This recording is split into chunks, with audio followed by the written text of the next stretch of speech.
Hello students, 9th standard math chapter 5 introduction to Euclid's geometry.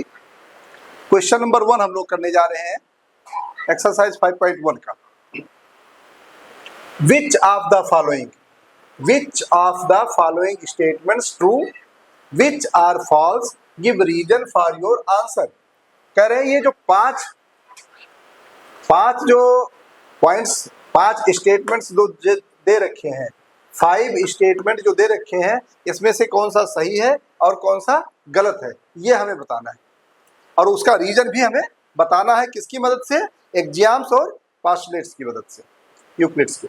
आइए देखते हैं। First, only one line can pass through a single point. Only one line can pass through a single point. Question कह रहा है कि single point से only one line पास किया जा सकता है। जैसे मान लीजिए सिंगल पॉइंट ये है, ये सिंगल पॉइंट है। अब बताइए इस पे खाली एक लाइन पास की जा सकती है। बोला only one line can pass through a single point. Single point से ओनली वन लाइन पास की जा सकती है। क्या ये सही है? मुझे तो लगता है ये गलत है। क्यों? क्योंकि ये दूसरी लाइन पास हो गई इसी पॉइंट से, ये तीसरी लाइन भी पास हो रही है, चौथी लाइन और भी पास कर सकते हैं, और भी लाइनें पास हो सकती हैं।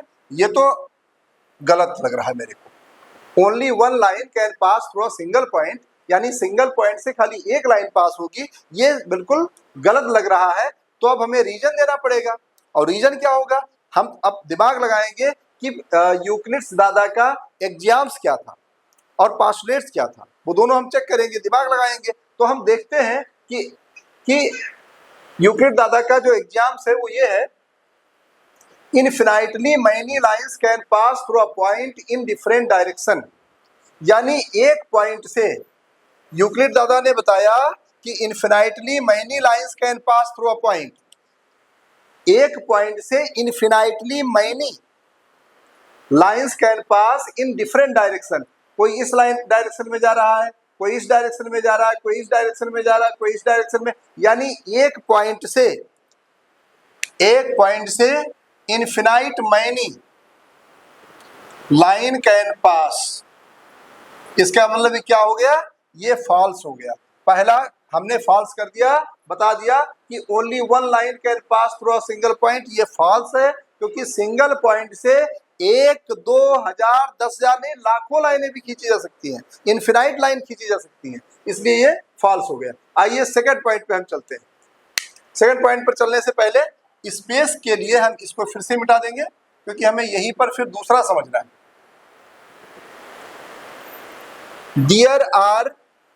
There are an infinite number of lines. There are an infinite number of lines which pass through two distinct points. कह रहा है 2 डिस्टिंक्ट पॉइंट है, ये 2 डिस्टिंक्ट पॉइंट है, ए और बी। कह रहा है इन दोनों डिस्टिंक्ट पॉइंट से इनफिनाइट, बहुत सारे, 1, 2, 4, 1000, 10 लाख, करोड़ों लाइनें खींची जा सकती है, पास हो सकती है। अब जरा विचार करो, 2 पॉइंट है यहां पर। एक लाइन अगर हम यहां से ऐसे खींचते हैं तो पास हो गई, यानी एक लाइन तो 2 पॉइंट से पास हुई।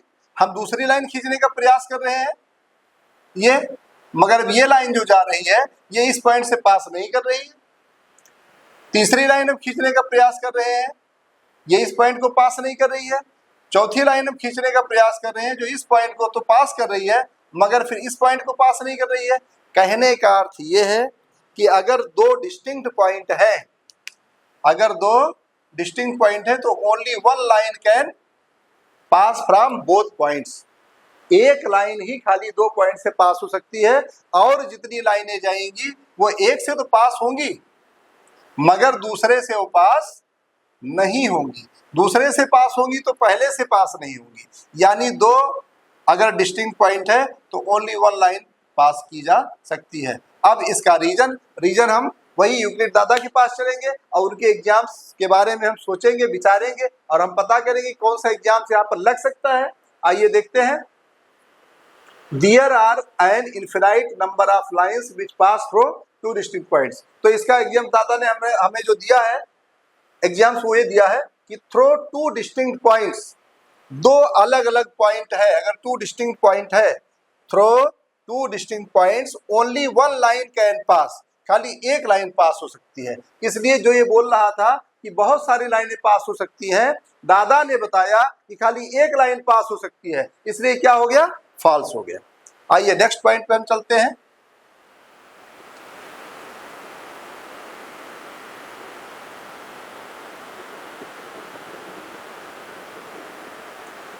Third point, a terminated line can produced indefinitely on both the sides, यानी एक टर्मिनेटेड लाइन जो है वो दोनों तरफ जितना चाहे लंबा खींच सकते हैं। तो देखो लाइन सेगमेंट जो होता है, टर्मिनेटेड लाइन को का मतलब होता है लाइन सेगमेंट, ये लाइन सेगमेंट है। अब लाइन सेगमेंट को जितना चाहो दोनों तरफ खींच सकते हैं, लाइन भी दोनों तरफ जा सकती है। यहां पर समझने का विषय है, अगर ये रे, ये बाण की तरह जो तीर की तरह होता है रे, ये खाली एक तरफ बढ़ सकता है, लेकिन जो लाइन होता है, लाइन में दोनों तरफ ये एरो बना होता है। एरो का मतलब क्या होता है, आगे बढ़ना।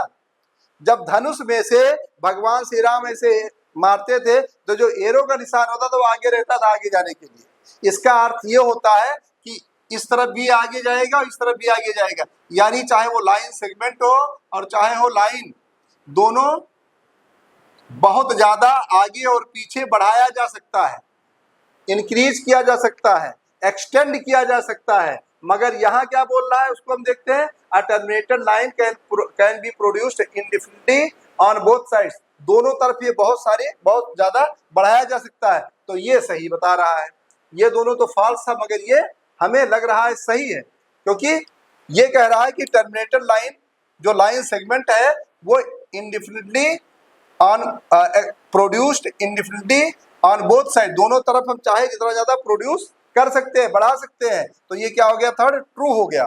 और यहाँ पर दादा ने जो एग्जाम्स बताया था, देखो अल्टरनेटेड लाइंस और line segment can be produced indefinitely on both sides to a given points या गिवन लाइन, यानी एक लाइन के लिए एक लाइन अगर दे रखा है या एक लाइन सेगमेंट दे रखा है, उसको जितना चाहो आगे और पीछे बढ़ाया जा सकता है। तो ये ट्रू हो गया। फोर्थ पे चलते हैं हम लोग। If two circles are equal, अगर दो सर्कल इक्वल है तो उसकी रेडियाई भी इक्वल होगी। अगर दो सर्कल इक्वल है तो उसकी रेडियाई भी इक्वल होगी। If two circles are equal then their radii are equal. Radii का मीन्स होता है, रेडियस होता है सिंगुलर और रेडियाई होता है प्लूरल। रेडियस होता है सिंगुलर और रेडियाई होता है प्लूरल।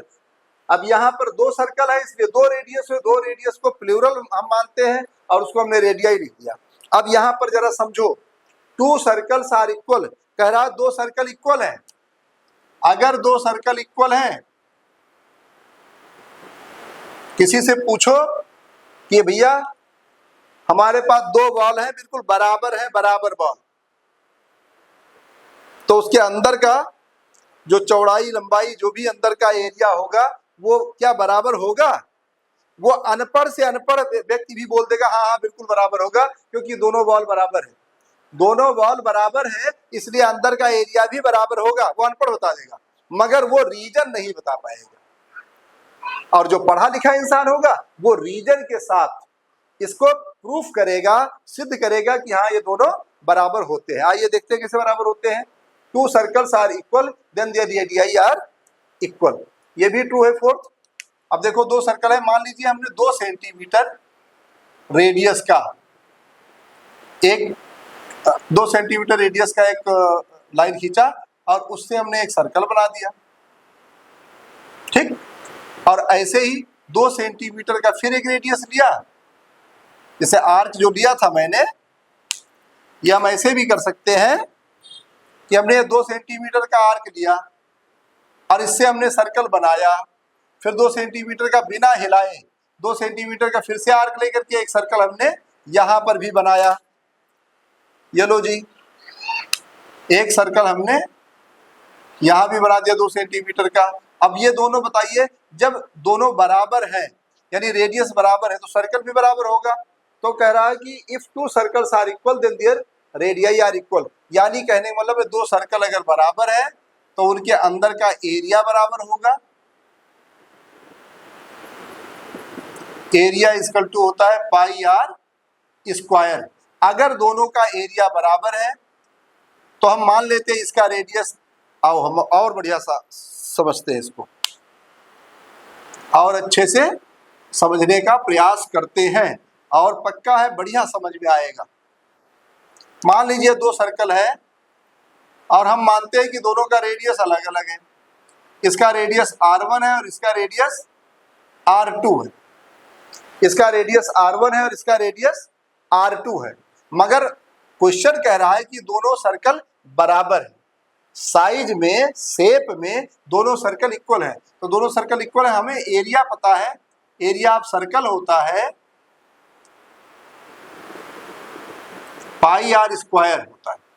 अब जरा देखिए, इसका एरिया पाई r1 स्क्वायर मान लेते हैं, हो गया, और इसका एरिया पाई r2 स्क्वायर मान लिया, हो गया, क्योंकि हमने माना इसका रेडियस अलग है और उसका रेडियस अलग है, मगर दोनों का शेप और साइज इक्वल है तो एरिया तो इक्वल होगा ही होगा।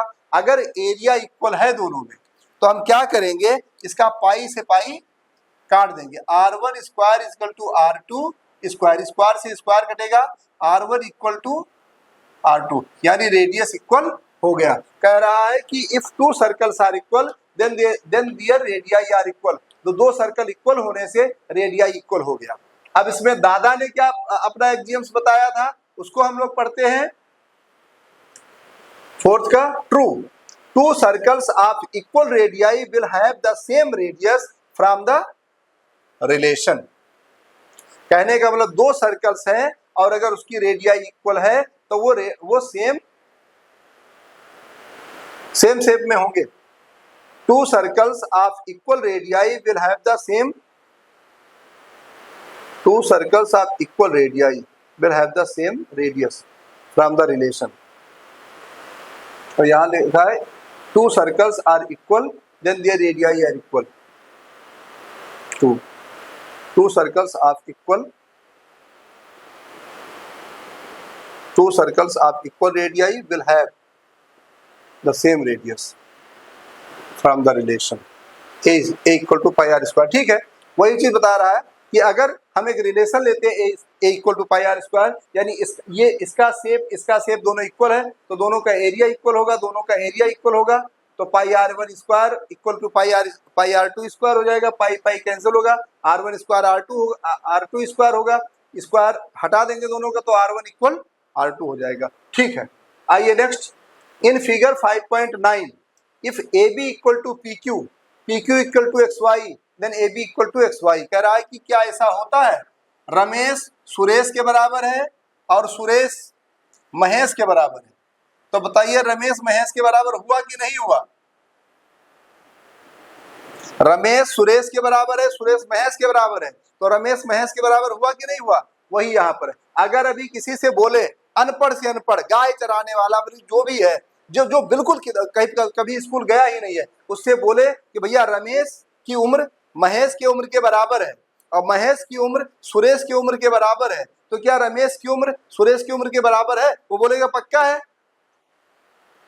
जब एक लड़के की उम्र दूसरे लड़के के बराबर है और दूसरे की लड़के की उम्र तीसरे लड़के की उम्र के बराबर है, तो पहले वाला का तीसरे के बराबर होगा, सबकी उम्र बराबर है, वो तुरंत बता देगा। मगर अब हम चूंकि हमें रीजन बताना होगा और रीजन किसके दायरे में आके बताना होगा, एक्सियम्स किसके, यूक्लिड दादा के। तो आइए देखते हैं, ये लाइन है AB, दूसरा लाइन है PQ, तीसरा लाइन है XY।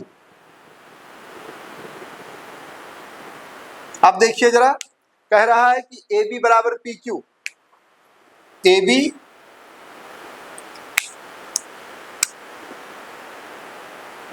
Equal PQ, first equation. Second equation में बोल रहा है PQ इक्वल XY, यानी AB PQ के बराबर है, PQ XY के बराबर है, सेकेंड इक्वेशन। तो हम क्या करेंगे, from equation first and second, first और सेकेंड इक्वेशन की मदद से ए बी पी क्यू के बराबर है, पी क्यू एक्स वाई के बराबर है, ये दोनों कॉमन हो गया है ना, तो हो जाएगा A B equal P Q equal X Y, यानी तीनों लाइनें आपस में बराबर होंगी।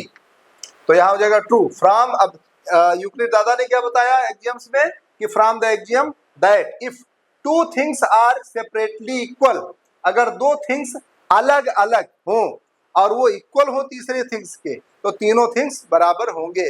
जैसे मान लीजिए 3 मार्कर है, अगर हम बोले कि ये मार्कर इस मार्कर की लंबाई के बराबर है, फिर हम बोले कि ये काला वाला जो है नीले वाले की लंबाई के बराबर है, लाल वाला लाल वाला काले के बराबर है, काला वाला नीले के बराबर है, तो नीला वाला लाल के बराबर होगा नहीं होगा? होगा। तो फिर तीनों बराबर हुए कि नहीं हुए? हुए। ये चीज। Okay, thank you.